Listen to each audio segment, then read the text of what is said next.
Well, it's that time of the year again. The World Rugby Men's End of Year Awards have been announced. In particular, chatting about in this video, the Men's Player of the Year and the Breakthrough Player of the Year as well. So welcome back to the channel. We never agree on these. There's always some controversy. There's always some sort of debate. So give me your views down below. What do you make of the four nominees in both of these categories? Who would you have in their place? And ultimately, out of the players that have been selected here, who do you want to see pick up the various awards? Always a bit of fun, but yeah, we never always quite agree, do we? So give me your views down below, like the video as well, and subscribe to the channel. Hit that subscribe button and you will not miss a thing. I'll come on to the full Player of the Year in just a moment. Let's start off with this, the Breakthrough Player of the Year, the four nominees: Fabian Holland, Ethan Hooker, Henry Pollock, and Joseph Akwuoso-Sualihi. Now, many of you are probably thinking what I first thought, which was, how on earth is Sasha Feinberg-Mngomezulu not nominated here? And apparently it's because he was nominated last year, because he did make his Springboks debut last year. He was nominated, so therefore isn't eligible for the category, which does make sense. It seems a bit of a shame because this has been his breakout year, hasn't it? I know he made his debut last year, but this has been the year where he has established himself as, I think, the Springboks' best fly half. Some of his performances have been exceptional, to the point that you could probably have a genuine discussion about him being nominated for the actual Player of the Year award. I don't think he's quite at that level, but you could have that conversation. He's had such a good year, so it's a shame, I think, that he's not able to be recognised this year. I was thinking that he would be in the Breakthrough Player of the Year award, but not nominated. So that's how you got those four. Joseph Akwuoso-Sualihi, this is where these awards become not a... I was going to say a joke. They're not a joke, but do you know what I mean? Like the fact that he is able to be nominated. He made his Wallabies debut last year, but Sasha can't be nominated because he was nominated for this award last year, even though he made his. That doesn't quite make sense to me. And that's what I believe is correct anyway. You can pull me up on it if actually there's a different reason here. But so Sualihi is there. Fabian Holland's had a decent year with the All Blacks. Ethan Hooker, who's had a really good year with the Springboks. He's covered multiple positions, has come in, has looked really, really good.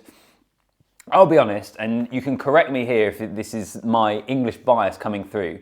It's easily Henry Pollock's award, isn't it? I mean, I think he's got 4 caps, hasn't actually started yet, which is mad. Came off the bench at the end of the Six Nations against Wales and scored a try. Had such a brilliant year that he got selected on a Lions tour, and that partly comes into his club form as well, which I don't think gets taken into account for this. So goes on a Lions tour. Then he's come off the bench for England in the last 3 games, and particularly in 2 of them at least, has been involved in England scoring tries late on. Like, he's had such an impact, plus the wider impact, I think, in terms of he's had on the game. Whether you love him or whether you hate him, this is a guy that is breaking through, and I think is a great thing for the sport, or a sport that doesn't love to have players, the whole, tall poppy syndrome, not wanting players to be any bigger than the team and all that sort of thing. I think he is a really good thing for the game. I think he's had an excellent year, and whether you like him or whether you don't, I think he is a very, very good rugby player. And out of these players, I think it's easily Henry Pollock that has been the Breakthrough Player of the Year in 2025. Anyone disagree with me? Let me know. On to the Men's Player of the Year, the nominees: Louis Bielle-Biarrey, Malcolm Marx, Nche, Pieter-Steph du Toit, 3 Springboks and 1 Frenchman. And I'm really glad that it is an award dominated by the Springboks, only because they are clearly the #1 team in the world. I think the last couple of weeks have absolutely solidified this, that they are a cut above the rest. I think it's really competitive below them between New Zealand, England, Ireland potentially. We'll see how they get on against the Springboks this weekend, France.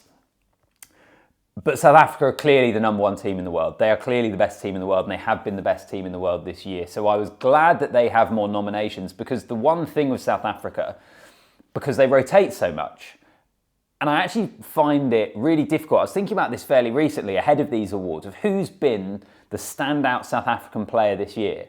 And I was really struggling to have an answer, because they rotate, they chop and change. They have such strength in depth. They have so many good players that there wasn't necessarily one that has been the absolute standout all year. Pieter-Steph du Toit was probably one of them. I actually don't think it's been his best year, but he's won a couple of these awards before.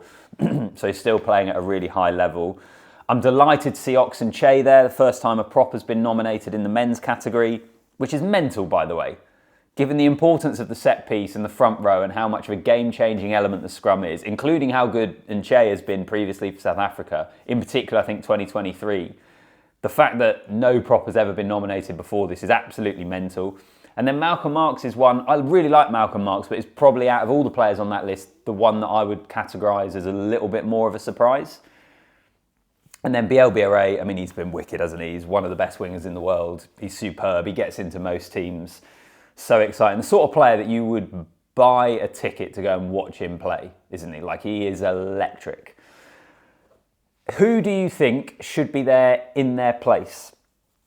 If I say that Marx for me is the one that is maybe a bit of a surprise, I would have been tempted to go with Nche, which is partly because I find it mad that he might retire never having won this award when he is the standout lock of this generation, one of the greats of all time. Unbelievable player, incredibly consistent. So I'd have been tempted to go with him. I hope at some point he wins it, but his window is closing a little bit in terms of where he is in his career. Ardie Savea.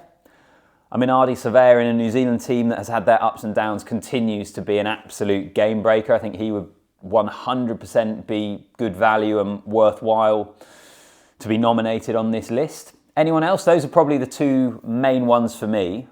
I think you actually could genuinely make an argument for Ben Earl here, which some of you might be scoffing at, but he has picked up quite a few Player of the Match awards for England. He's been really consistent, featured for the Lions as well in that Test series. I guess Tyke Byrne if you're looking at the Lions, Finn Russell if you're looking at the Lions, potentially. There's always going to be names that I think we could disagree on. I think it was Tyke Byrne, wasn't it? It was the player of that Lions series. And this is totally off the top of my head. I haven't actually checked this. I wonder how many previous winning Lions teams have then not had any nominees in the World Player of the Year. You normally expect the Lions tour to have a pretty big say when it comes to this award, but this year it hasn't. And I might be wrong there. Maybe I'm wrong and it happens all the time. But if I'm not, I suspect it's because the Wallabies are not where they once were. If it was Springboks or New Zealand, then maybe people would put a little bit more weight in it.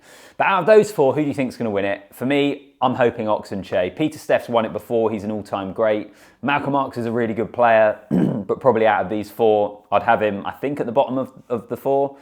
For me, Nche. Give it to the prop. He is such a game changer. I love Louis Bielle-Biarrey as well, but I think Nche deserves the recognition, and it is about time that a front row forward got the recognition of this award since Keith Wood, the original winner of the World Rugby Player of the Year award, was Keith Wood. I can't remember when that was now, in 2000s at some point. I think it's about time a front row forward got another nomination. So Nche would be the person that I would vote for if I had that sort of power. Who would you vote for? Who gets your vote? Who would you like to see nominated in their place? And do any of you disagree with me that it's not Henry Pollock that should be winning the Breakthrough Player of the Year award? Let me know down below. Like the video as well, subscribe to the channel, and I'll see you in the next one.